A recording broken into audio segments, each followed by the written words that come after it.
Ladies and gentlemen, this is the 12th and final round. Right hand, Golovkin steps in and down he goes again. Unbelievable! Mayweather makes him pay.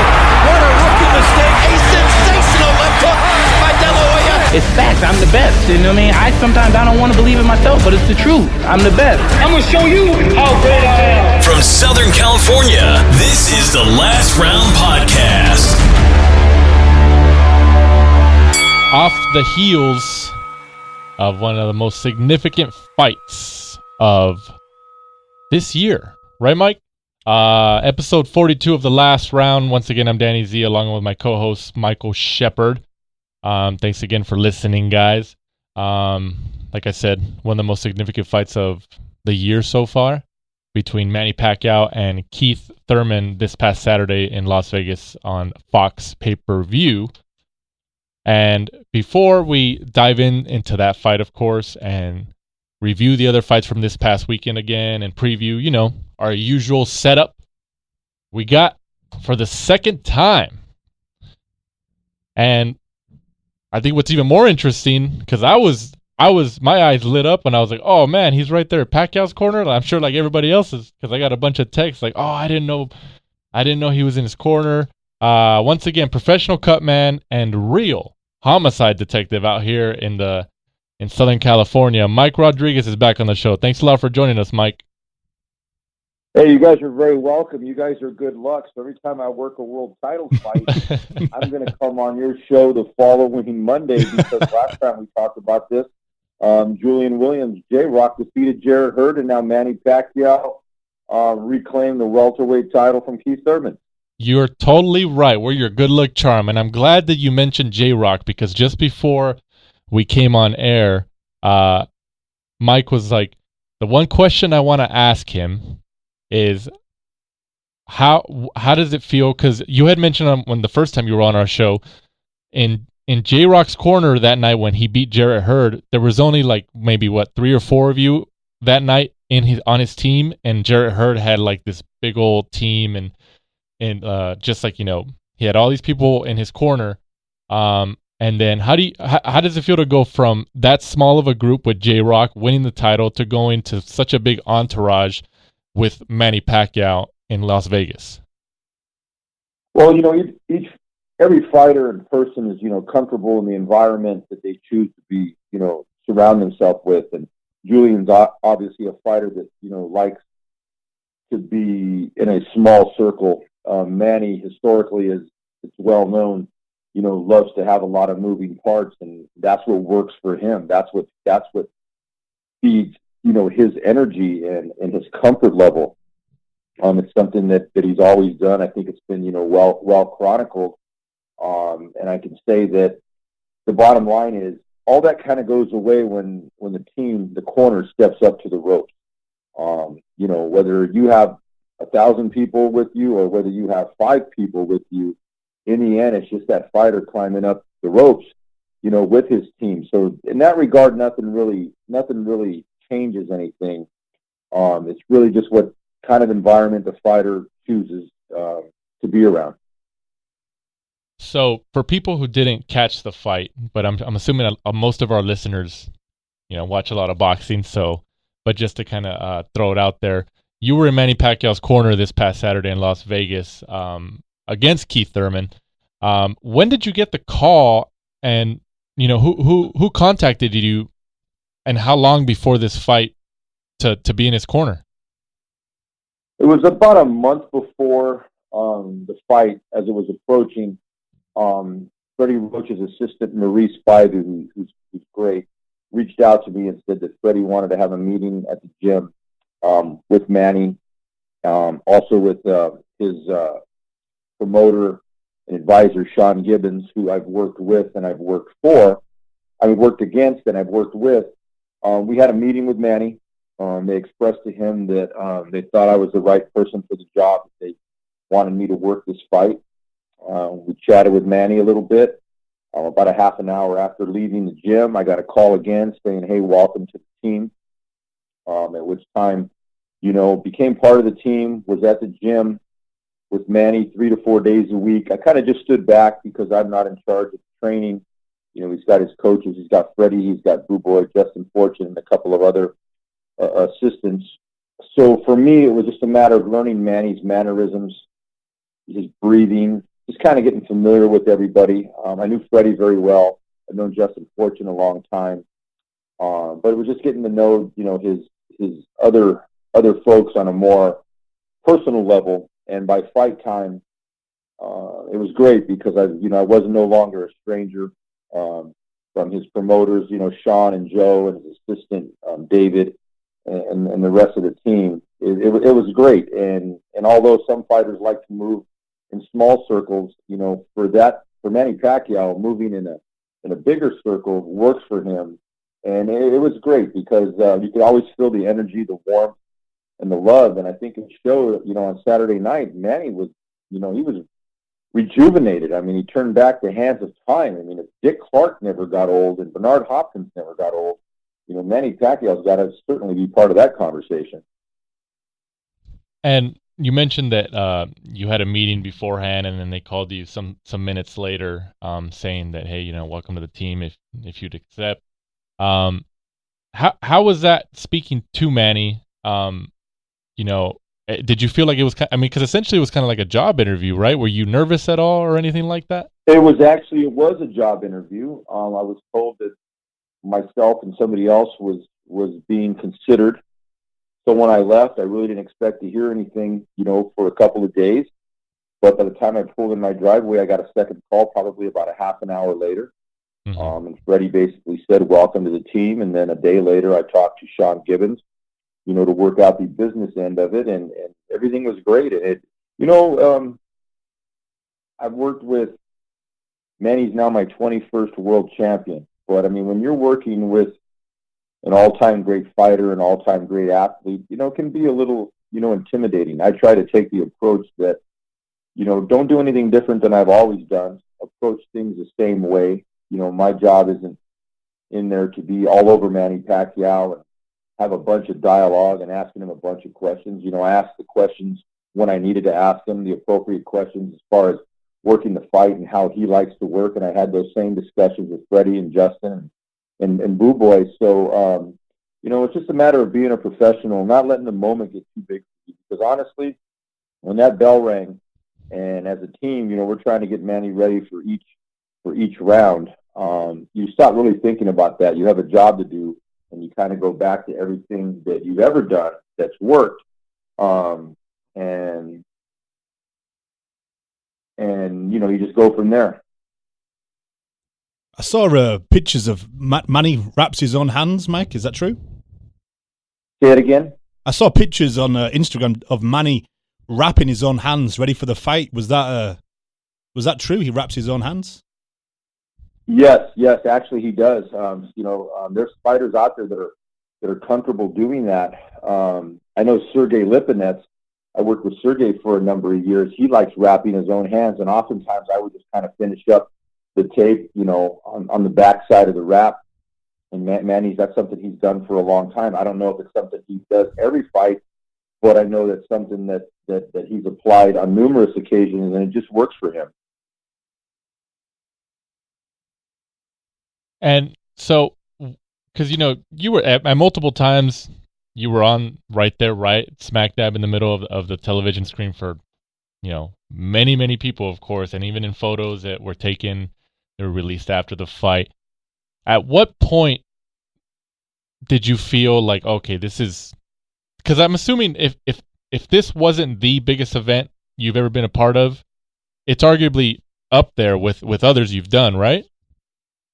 Yeah, I'd have to say, I'm not even going to BS you guys. It was the biggest event. You're working with the only 8th division world champion, and I think this is the 4th time now that he's held the welterweight title. He's one of, I think, 3 guys after 40 to beat an undefeated fighter for a world title. When you see the people and the massive media and the energy in that arena, it was like nothing else I've ever been a part of, and that's why I said you got to go back to being a pro and realizing that you're there for a reason, and to not get caught up in that, because you're really in the heat of the battle.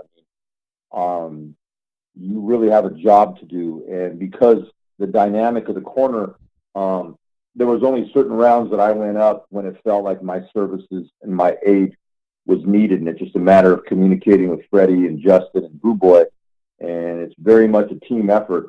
You know, that minute between rounds goes by really quick, and from a cut man's perspective, I'm watching the fight in a different manner. I'm not really worried about the strategy of it. My job is I'm looking at his face every time his head and face come in contact, you know, with a blow or an elbow or a headbutt, and trying to assess any damage that's occurring to make sure that I'm ready to address that, you know, in the less than a minute that I have between rounds. Was there anything specific during the fight? Like you said, you're watching it from a different angle, especially from what your job entails. Is there anything that pops into your mind throughout those 12 rounds where you were just like, okay, that shot might have cut him, but I can't see his face. This might be my in between rounds to do my job. Do you recall any specific moment throughout those 12 rounds? Yes. I think around the fourth or the fifth round, he hit Thurman with a really good shot that bloodied Thurman's nose. Mm-hmm. And when Manny came back to the corner, he had some blood on his gloves and he had some blood on his shoulders and a little bit on his cheek. Mm-hmm. So it wasn't until he sat down that I realized, okay, that's not his blood. That's not his blood, and it was Thurman's blood, and to wipe it down. But Manny's had 70 fights, and when you're in a physical fight like that, you're going to sustain some bumps and bruises. You know, there was a little bit of swelling under the right eye and a little bit under the left that I addressed and kind of look at it as a wildfire. A wildfire, you're trying to put it out before it gets big.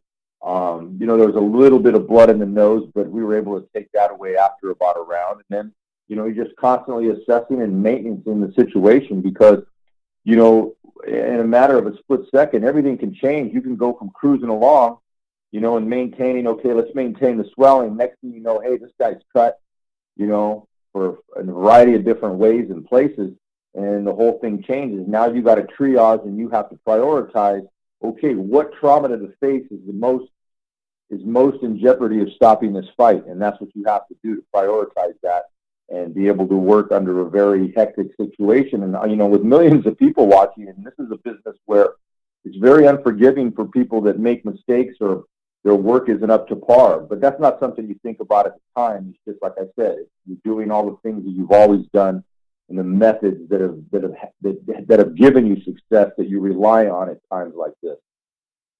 Did you have like an extra like surplus of supplies for this fight, just to, you know, it's because it was such a big event, you're like, okay, I want to be. Anytime I work a 10 or a 12 round fight, I have a lot of extra stuff. I always go out there thinking, what if somebody stole my medicine? What if somebody stole my gauze, my swabs, my end swell? Right. And I have a bag that has a backup just in case, you know, there's an earthquake and, you know, the scoreboard falls on my bag and I can't use it anymore because I have a saying, it's better to have and not need than to need and not have. And I really take that approach whenever I'm working a fight. Mike, when you're working like a main event, like a Manny Pacquiao or a Julian Williams, do you try to stay away from working multiple corners that night so you can kind of keep all your attention just on Manny Pacquiao? Absolutely. If you notice on that card, Yordenis Ugas was on that fight. I worked his last fight. Stitch Duran wasn't able to make his last fight, and I actually worked with him. Stitch worked with him on Saturday night, but I still, you know, have a lot of respect and, you know, affinity for Yordenis Ugas and Ismail Salas, his trainer. I had worked multiple world title fights with Sergey Lipinev and his scheduled opponent, John Molina.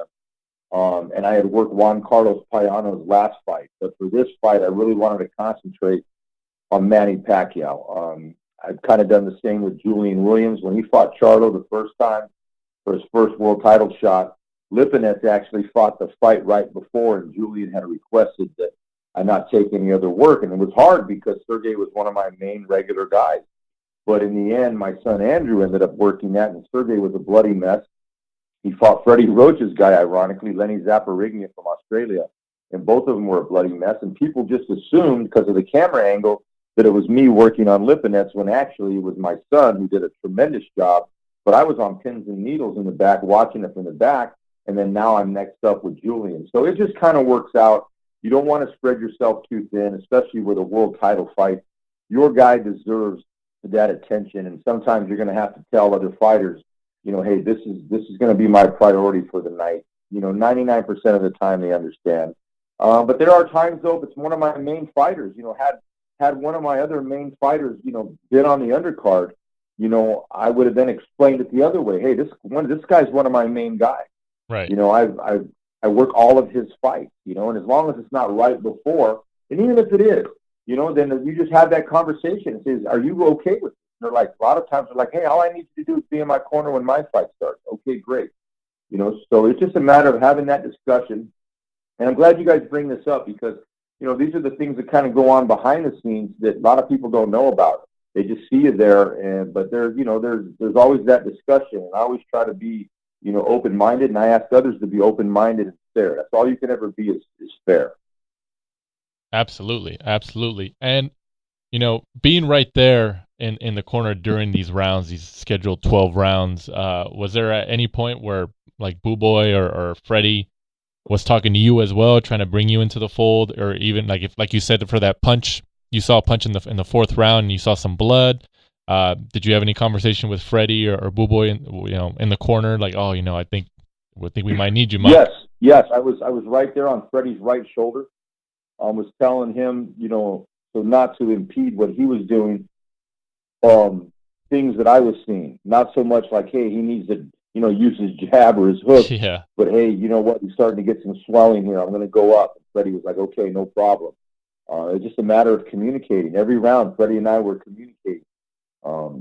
It's high concentration levels these coaches have to maintain because they're watching every split second, to maintain strategy and think of new things and that may work and knowing their fighter, and then I'm there kind of saying, okay, I need to get up this round. He's got some swelling. Then I come down and say, hey, look, right now it's looking good. Hey, if nothing else changes and if he has a good round, I think I'm okay to stay down this round. Now, in normal circumstances, I'm usually there every round, but Freddie and Boo Boy and Justin, that's how they operated.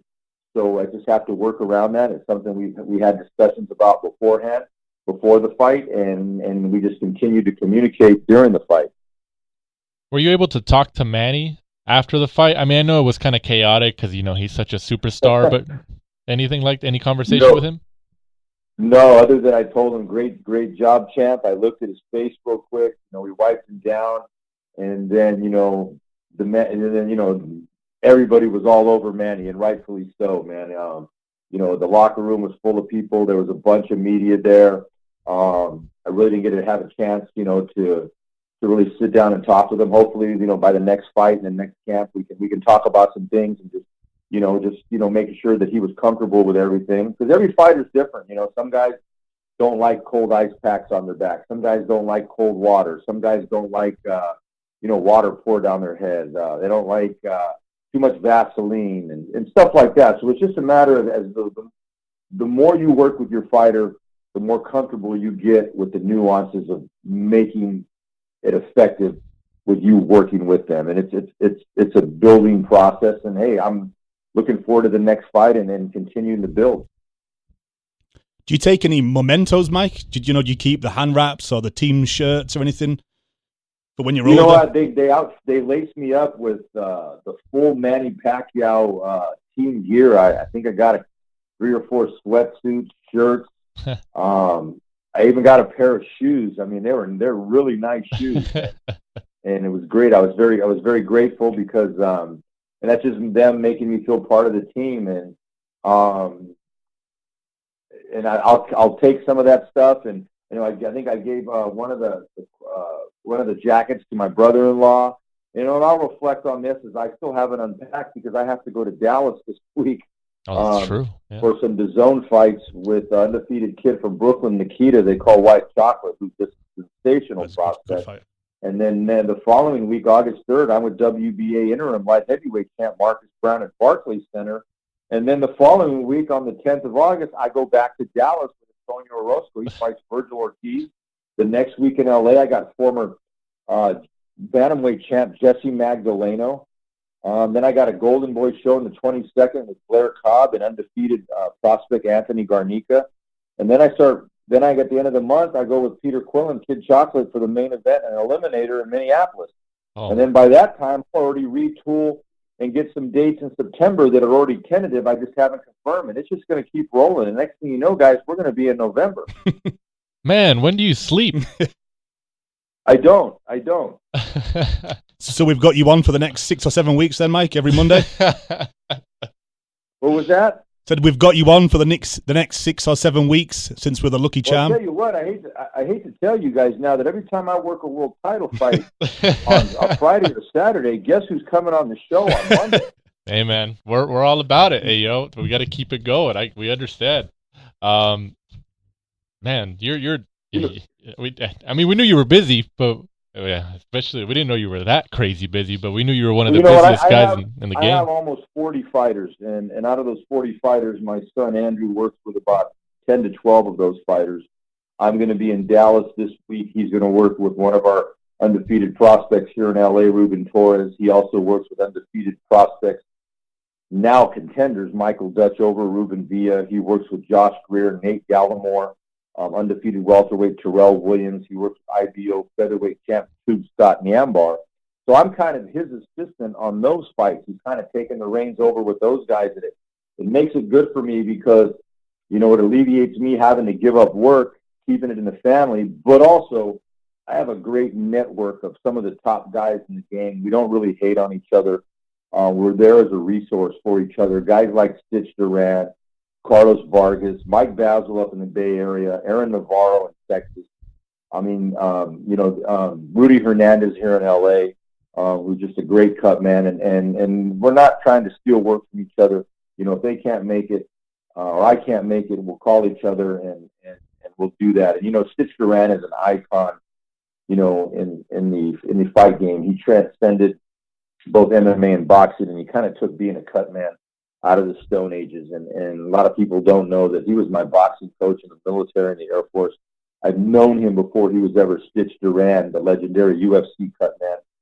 He's always just been Jake or Jacob. And we had a long talk like we always do when we see each other on the road. And, for him to tell me how proud he was of my success, but he also said he was proud of the techniques that I used and that he was, proud of that.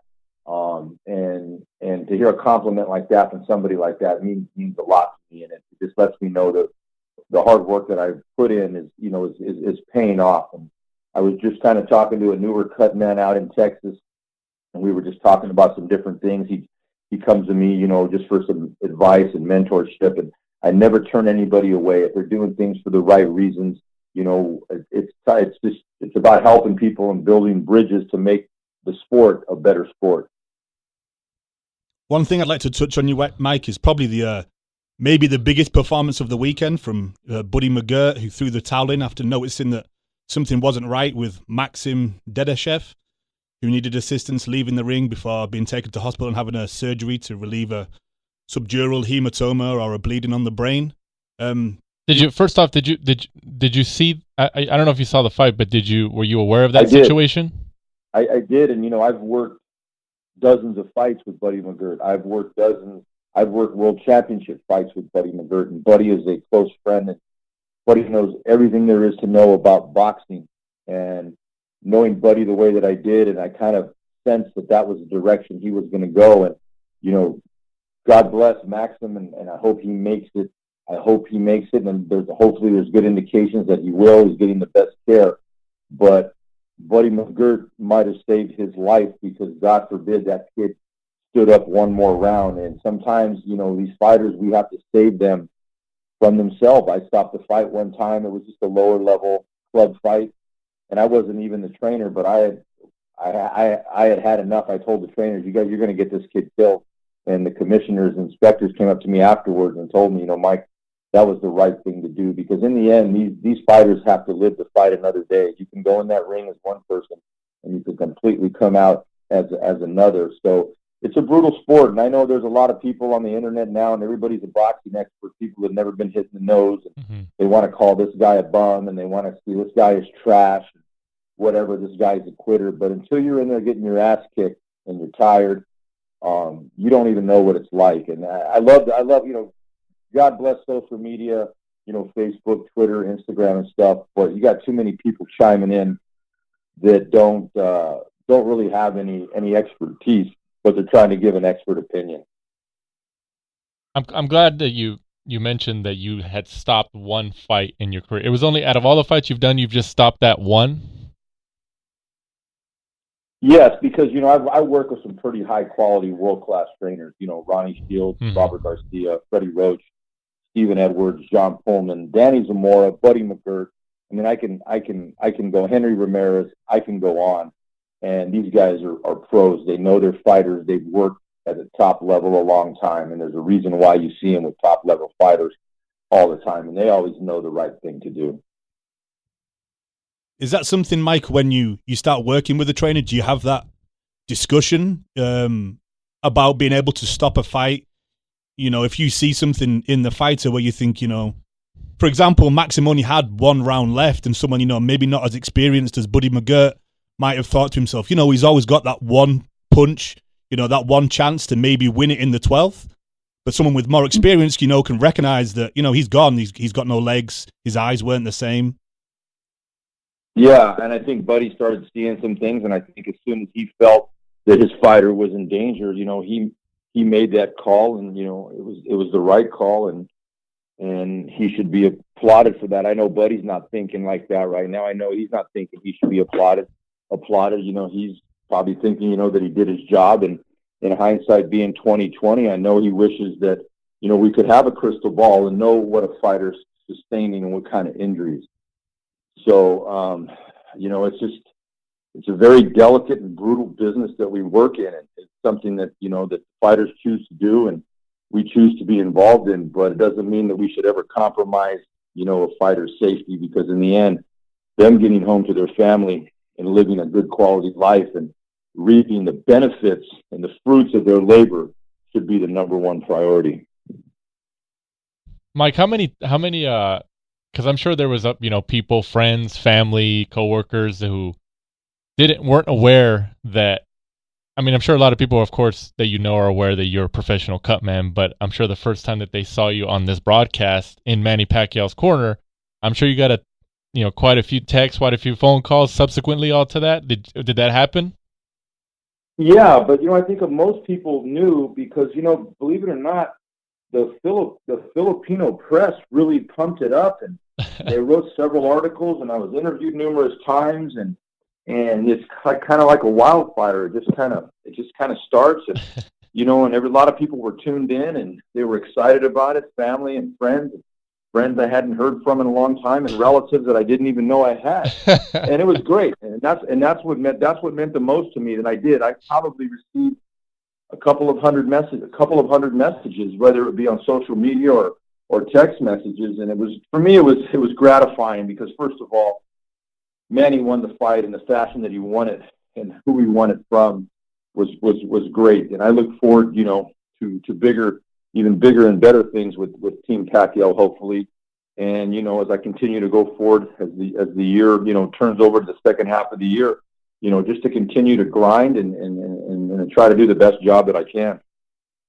Do you work with any other fighters who are also trained by Freddie Roach right now in his stable? Yes, I actually work with Raul Curial, a Mexican Olympian managed by Frank Espinoza, and his son Frankie Espinoza. And I've worked with their other fighter, Joselito Velasquez from Mexico, that Freddie trains.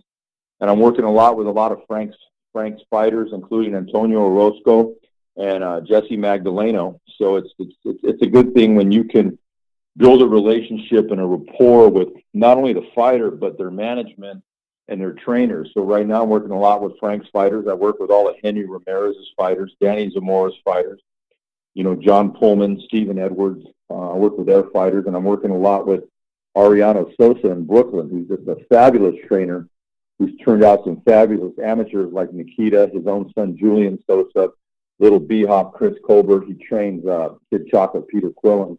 And now as he's starting to transition his third or fourth year as a pro trainer, you're going to hear a lot more from him. So it's just about building that relationship, but most of all, building the trust and the continuity as a team, because everybody likes people that they can count on. And that's the biggest that's the biggest thing that I try to bring. And I tell my son the same thing. You want to be a resource and an asset to that team.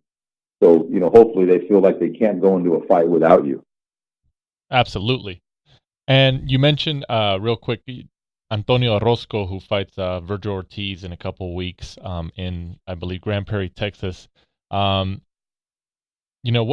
your take on that fight? We know you're obviously in Orozco's team for that fight, but a lot of people are looking at him as the underdog because Virgil Ortiz is essentially a knockout artist. But this is essentially going to be Ortiz's probably biggest test in Orozco. Wouldn't you say so? Yeah, absolutely. I mean, Antonio Orozco has one loss. Who was that loss to? It was the WBC Ramirez, super lightweight champion Jose Ramirez, and Ramirez bested him that night. But Orozco was competitive, and I worked that fight. It was in Fresno. But the thing that stood out to me the most about Antonio Orozco was his character. Mm-hmm. He's a high character guy, and under a pressure situation where things weren't going his way, and he was down, not on the scorecards and literally on the canvas, he continued to get up, and he showed high character. And how can you not root for a guy with high character? It's a tough fight for him. Ortiz is probably considered one of probably the 4 or 5 best young fighters that are ready to break through, probably like Virgil Ortiz, Teofimo Lopez, a Devin Haney. I'm probably leaving, somebody out. But those are the kind of fighters that are ready to break out, to take that next step. It's, the challenge for serious consideration for a world title. But don't sleep on Antonio Orozco. He's got one loss. And J-Rock proved that one loss doesn't mean it's the end of your career. And Virgil has done well. He's trained by a great trainer, Robert Garcia. I'm a big fan of Virgil Ortiz. He's on his way to do great things. But there's that but in there. He has never fought a fighter the caliber of an Antonio Orozco, and made the best man win. You're totally right. That's how combat sports, especially boxing, work. But like I said, Mike, we appreciate you coming on for the second time, especially just after such a big weekend. Like you said, probably the biggest event you've ever worked, in 8-division world champion Manny Pacquiao, in a performance where he didn't look 40 years old. Not at all.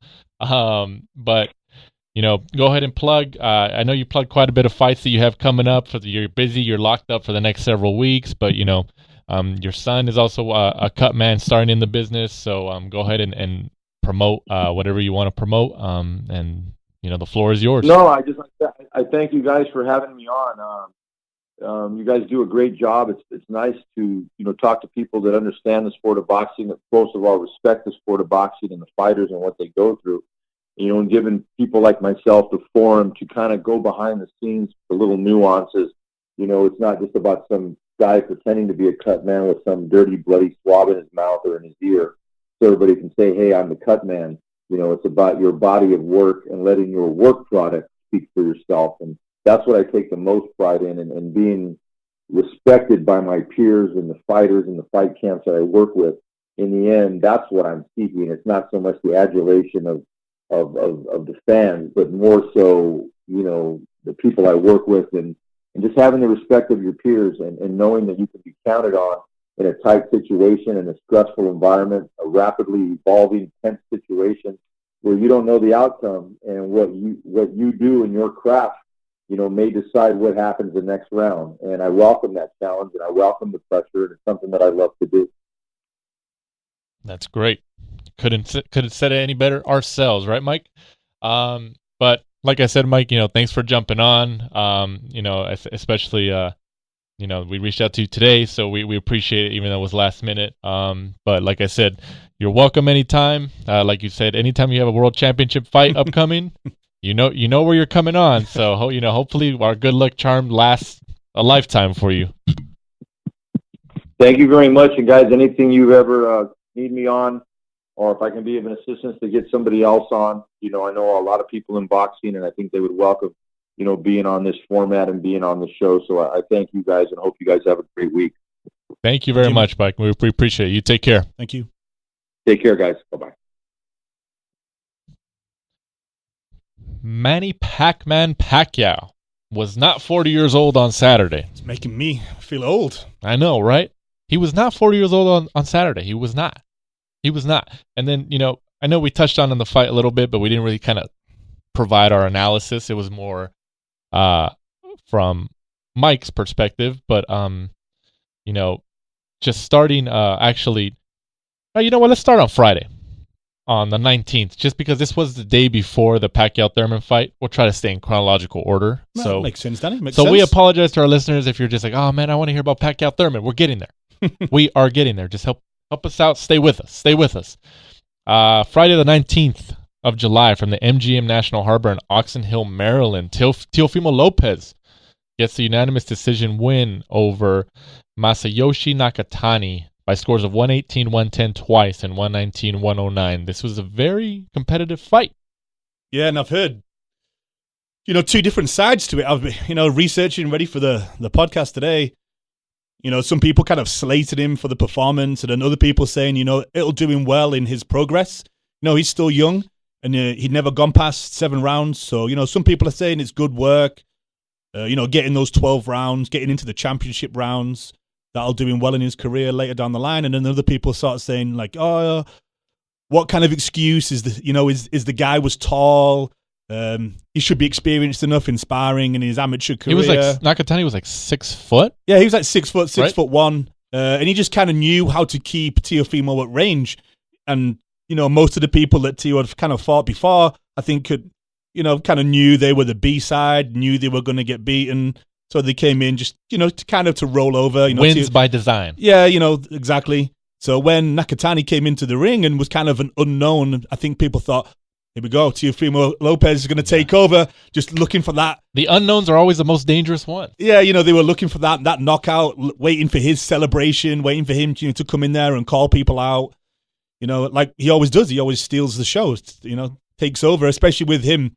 This being his first main event, I think Teofimo was probably and we kind of touched on it, you could tell from his Twitter and messages and stuff like that. I think he was kind of a little bit disheartened that he didn't, step into the limelight and be that superstar he was expecting to be, because, when he was on the undercards, he was stealing the show by, doing the Fortnite dances, doing the first round one-punch knockouts, knocking people out face first, stuff like that. So it didn't really go as planned, I don't think, for Top Rank. I'm going to give him the benefit of the doubt because, I picked him as one of my up-and-coming stars. So I think it's hopefully going to be something that he can look back on in years to come and be like, this was where I realized maybe I wasn't as good as I thought I was at that time. And he can, work on things and become back as a, he didn't lose, so he can come back as a well-rounded fighter. Maybe he thought, right. Maybe everything was going so well that you start to neglect things a little bit because everything was, he was getting the first round knockouts. He was like humility. Yeah, exactly. It's kind of, humilified him a little bit and he can work on his game. I don't think he's going to. I actually read some people maybe saying he should maybe step away from his dad. I don't see that. They kind of look like a partnership. Right. When they go into these interviews, they kind of, his dad's kind of the crazy side, and Teo surprisingly is more of the down to earth character. I don't see that happening. Him stepping away from his dad, I think that would be a huge decision, and I think that would probably cause a little bit of uproar in the family. Oh yeah, absolutely. So I think hopefully they just see it as something they need to work on, and it wasn't a great performance, and I think Richard Commey was probably looked at that and was kind of like, no, I think I do stand. Well, a chance honestly, in this. I know people like to throw around the word expose and all that stuff, and I don't really like to use that word because this is boxing. Like, even the best fighters sometimes run it. Like, at one point or another, they're going to run into somebody who just has their number to an extent. Mm-hmm. He just couldn't work out the distance. Nakatani just kept him at bay. Yeah. Just that jab, and Teofimo, for some reason, just couldn't work it out. Yeah, he admitted that the height was a problem. He was just and he pretty much said, I think in the post-fight, and I'm paraphrasing, but he kind of said that, now hopefully he fights guys more his height. But when he's talking about moving up to 145 and even 147 in the future in previous interviews. 147 is like, I don't know how far out that is, but I don't think that's anytime soon. All I'm getting at 140. is people are going to be taller. No, absolutely. He's totally right. Because is he like, 5'6"? I'm not too sure how tall he is. I would say he's probably more like 5'8", I would guess. I think at 5'8", at 147 is pretty... Because I think Porter's around that height. Spence is, I think, 5'9", 5'10", maybe. You just don't want to be fighting Fonfara. No, you're right. But if he is 5'8", I think he in terms of height, I think he could work out at 147, but not anytime soon. But I mean, I get it. You know, he didn't get the knockout. He didn't give the performance that people were expecting. He still got the win. Still got the win, which is ultimately the most important thing. You know, he remained undefeated. Top Rank's plan is still in motion in terms of, okay, this was an IBF Eliminator. And then the winner, of course, has a shot against Richard Commey for Richard Commey's IBF title. But honestly, I before this fight, people were just like, oh, Commey's obviously, a legit fighter, a world champion level. He's a great fighter. But I think a lot of people, and it might have been more because of the hype, were picking Lopez. Like, okay, well, when Lopez fights Commey, everybody kind of expected, it's going to be Lopez and Lomachenko next year. Like that, people were getting programmed to believe that.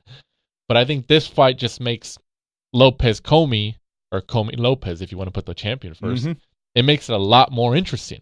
I think the old saying, styles make fights, though, and Commey is not somebody like Nakatani that's got the height, the reach, and is going to keep people at bay with a good jab. I think the Lopez-Commey fight will be a lot more action because Commey is very raw. He kind of relies just on his power, and he's more of a fighter than a really, really skilled boxer in his recent performances. I don't think, like Nakatani, who was a lot more of a, studious boxer that was kind of looking at Lopez and, found out early that his range of distance wasn't as good as Nakatani's. And you can see after that, he just kept him at bay the whole time. Every time he tried to come in, he would just pepper him with jabs. And it was just kind of strange that Lopez just couldn't work it out. You kind of like take a step to the side. Something like that, come around it. But Lopez just couldn't work it out. But he's young enough. Look at all the improvements Canelo's made over the last couple of years. Especially since his loss to Mayweather. Exactly. So Teofimo's younger and, with some good coaching and, he's in a good promotion like Top Rank. They'll give him everything he needs because he looks like he's going to be their next big star. So I think, he's young enough. He's got the pedigree, and I think he's hungry enough that he'll make the changes. I'd like to think that he would. Yeah, I think he's fine. At this point, it's a mental game because he got the win, and it just depends on what his mental status is. Because I think even at one point, like he was buying into his own hype, which I get it. It's confidence. You have to be confident, especially in the sport of boxing. You have to believe that like nobody's gonna beat me. I'm the best. Like I understand that. When you have that and you can back it up, it's even greater for money, marketing, all that stuff. So right now I think it's just like a mental battle. So hopefully this loss doesn't get to him where it affects him on that side. Because physicality and all that stuff. He trains hard. We know he works hard. So I still think he's fine. Like you said, he's young enough where he's going to be able to keep moving forward. And like I said, now I'm really looking forward to the Commey fight because it's a lot more interesting. I think that'll be East Coast, though, won't it? I'd love it to be out in LA, but Commey's a champion, so and they're both from New York. Yeah, I could see it being in New York. Yeah. So that's probably why they had Lopez go headline his card in Oxon Hill, Maryland, in the Northeast. Kind of get him used to that crowd over there. So kind of makes sense. And also touching on what we asked Mike Rodriguez on about you asked him, Maxim Dadashev, unfortunately, I think he's in a medically induced coma at the moment. And I think his wife just actually got to the United States from Russia. I think she got here sometime today or yesterday. So, for our listeners who weren't aware, because obviously Pacquiao and Thurman was a big event of the weekend. You want to explain what happened with him? He was facing a good fighter in two unbeaten fighters actually in Subriel Matias, now 14-0. It was a good close fight. Dadashev, was starting to take, probably more shots than he could have. And then, like we touched on, probably the performance of the weekend from Buddy McGirt, who threw in the towel after the 11th round with just, one round remaining. I think he's touched on that, he could tell that that Maxim wasn't really there anymore in his eyes. He tried to leave the ring. I believe he threw up and then had to be stretchered away. And rushed him out to hospital from there. He was taken to Prince George Hospital.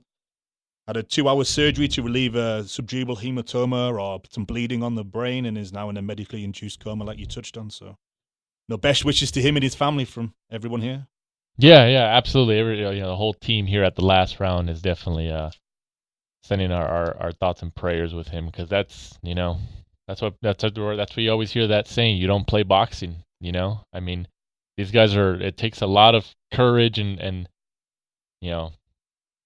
for lack of a better term, balls to step in that ring.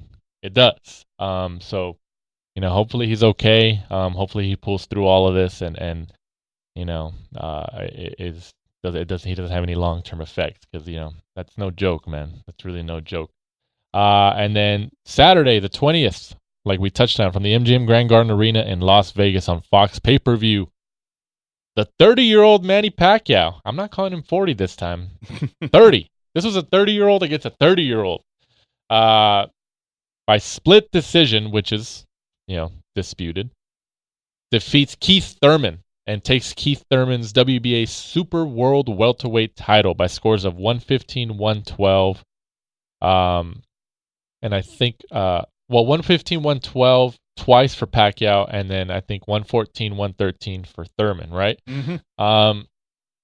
I thought it was a great fight. When Thurman went down in the first round, I didn't expect that at all, because Thurman has taken some brutal shots in his career, especially that body shot he took from Luis Collazo a couple years ago. He didn't go down. And when he went down in the first round, especially because Manny's angles and speed, I was like, oh man, he's not going to be able to handle those angles and speed. No, it was a good fight, very close. One of those fights that you couldn't really take your eyes off. I kind of agreed. After he got knocked down in the first, I kind of wanted to see when he stood up. Was it kind of just a flash knockdown, because he kind of caught Thurman just going back in a straight line. Manny just kind of committed to the punch, caught him. But when Thurman got up, you could see that it wasn't really rocked by it too much. He still had his legs underneath him. It was kind of like a flash knockdown. Yeah, kind of just a flash knockdown, really. You could see Thurman was surprised. Probably thinking, geez, this guy for 40 years old is quick. But you know what? That combo that Manny knocked him down with, it was a straight left to the body, to like the stomach area, and then he came up quickly with a right cross. I saw somebody on Twitter, or I don't know where I saw it, that he got, because Pacquiao does that combo a lot, and he knocked down, that's one of the combos that he knocked down Cotto with when he fought Cotto. I don't know if it was like the right hook to the body and then the left hook up top, or if it was the same one, but it was essentially the same combo. And if you're watching it in slow-mo, or not even slow-mo, and actually in regular speed, it's hard to see because of the camera angle, at least on the Fox broadcast here in the United States. It's hard to see when Manny gave him that body shot with that straight left, because it just looks like he just touched him with that overhand right, or that right hook that dropped Thurman. But I think what it was is that straight left to the body set up that right overhand to Thurman's face that just ended up sending him down. And I think you mentioned, I don't know I think you touched on it right now, like Thurman was backing up as he was taking these punches. Mm-hmm. So, I mean, I think a little bit might have to be attributed to his footwork at that time. Because, he was essentially off balance. So, which I think definitely contributed to that fall. But, I mean, that combo was ridiculously quick. I'm telling you, for a 4-year-old guy, this guy was throwing like he looked great. Are we going to touch on the testing or man? Or lack of? Well, people say that I think Sean Gibbons, Pacquiao's his manager, did say that there was VADA testing of some sort. I believe of some sort. I mean, it is what it is. Like, what I don't know how much more we can hammer that out. Yeah, that's why I kind of asked if we're going to touch on it briefly. But one thing I would like to say is, if Manny isn't doing what people think he's doing, and did you see how everyone's been bringing up that old interview from Paulie Malignaggi from a couple of years ago? That's kind of resurfaced now. If he's not doing it, then just do the testing.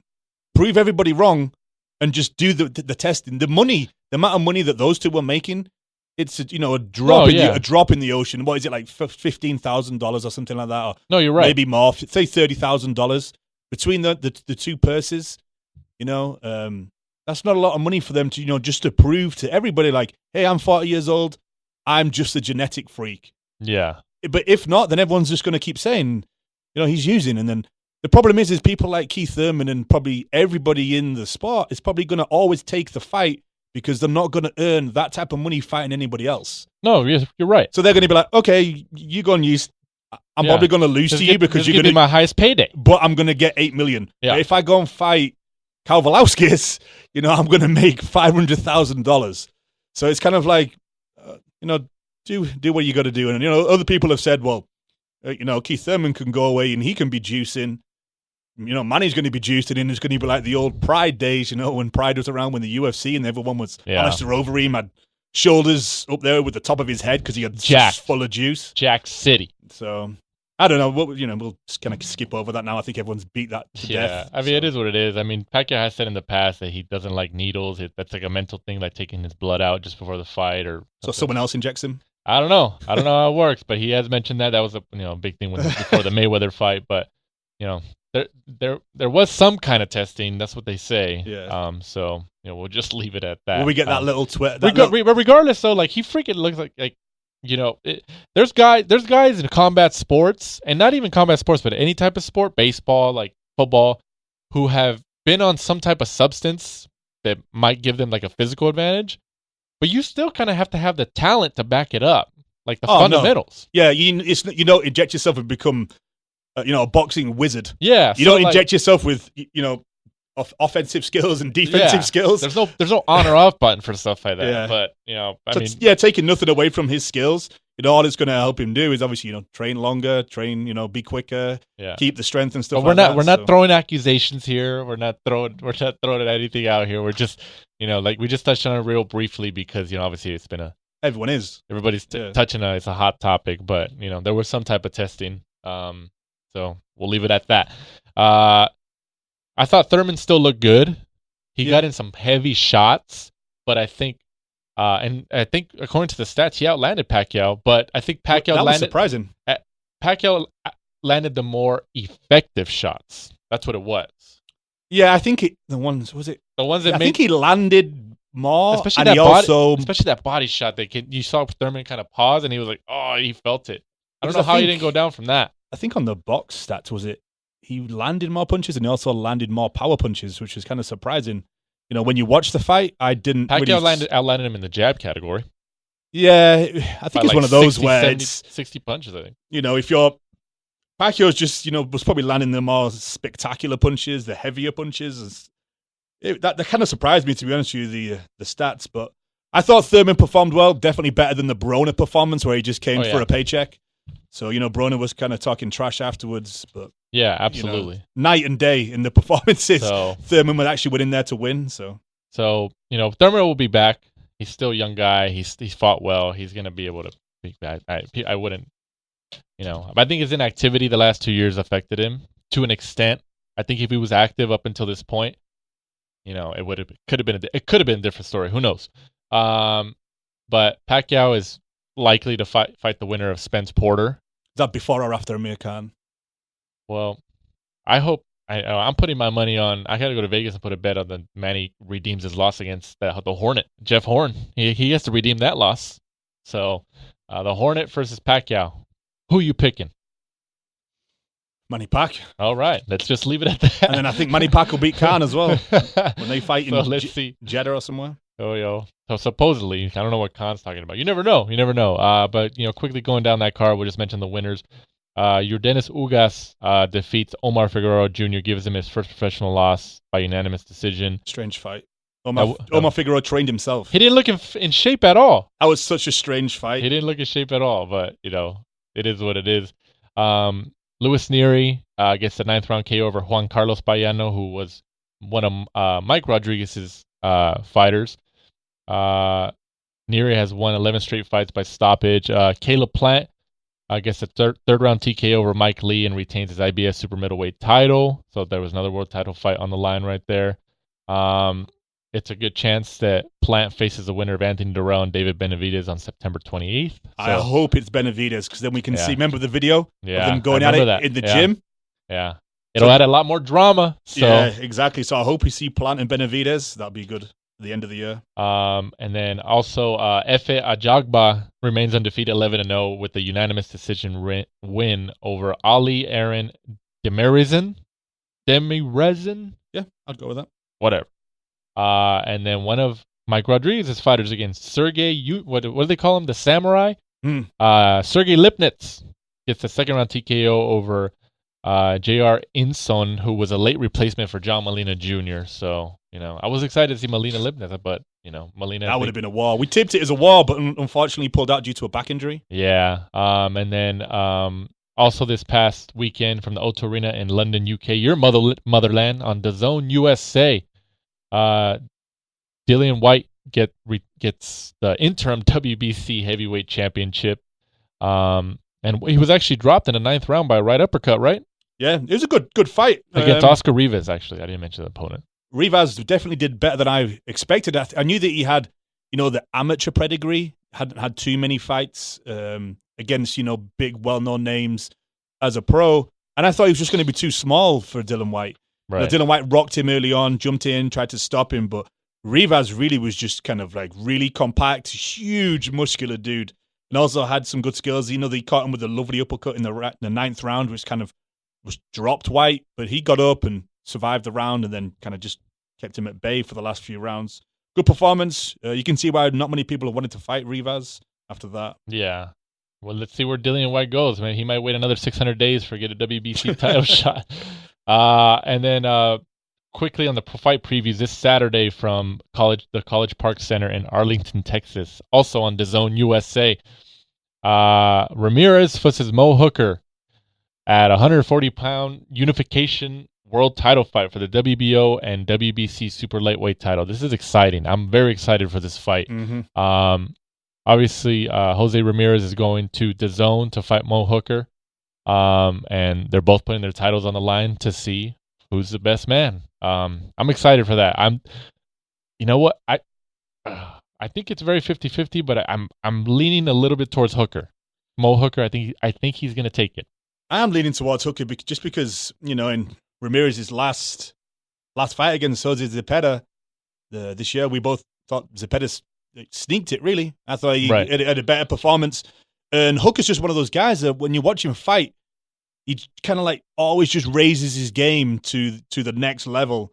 He came over to the UK, beat Terry Flanagan, had 2 successful defenses against Alex Saucedo, which I thought he was actually going to lose. And then, a wide decision over Mika Laspierre. I think, Hooker just has to make weight this time.